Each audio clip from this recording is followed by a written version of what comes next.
বটকা পড়ে যায়, এতটা বোঝা যায় না। এটা কিন্তু আমাদের সচেতন থাকতে হবে। আমার মায়ের বোট, আমার চাষির বোট আরেকজন বটকা পড়ে যায় দিয়ে আসতেই পারে। অতএব এই বিষয়ে আমরা আমাদের পরিবারে যারা আছেন তাদেরকে আমরা সচেতন করব।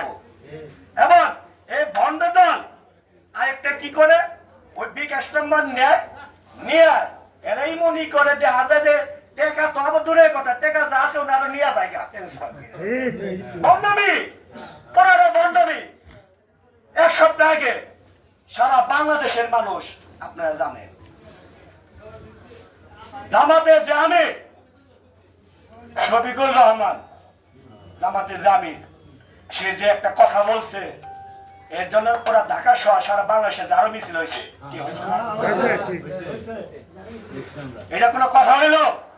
একটা স্বাধীন দেশ, স্বাধীন রাষ্ট্র, গণতন্ত্র, আমার মা বোনেরা পড়াশোনা করে উচ্চ শিক্ষা শিক্ষিত হয়ে এখন নারীরা বিমানে পাইলট, ট্রেন চালায়, হ্যাঁ, ব্যাংকে যাবেন সেখানে নারীদের চাকরি হয়েছে, বিভিন্ন সরকারি অফিস আদালতে যাবেন সেখানে নারীদের চাকরি হয়েছে। এবং টাঙ্গাইল জেলার বর্তমান যিনি ডিসি শরীফা হক, উনিও একজন নারী। এর আগে যেই অনু ছিল উনিও একজন নারী ছিলেন। তাহলে নারীর এত এখন পিছিয়ে নেই, অথচ তাদের উদ্দেশ্য করে বলছে যে যারা চাকরি করে বিভিন্ন অফিস আদালতে বা নারী উদ্যোক্তা আছে আছে সকলকে তারা ব্যবসার সাথে প্রতিটা যে মহিলা তাদের সাথে তুলনা করছে। বলেন এটা তো কথা হইল? এদের একটা জিনিস খেয়াল রাখবেন, যে কথাটা মুখে ভালো বলে তাদের ভিতরে আরেকটা, আর ভিতরে একটা থাকলে মুখে আরেকটা বলে। তো এই বিষয়ে আমাদের খেয়াল রাখতে হবে।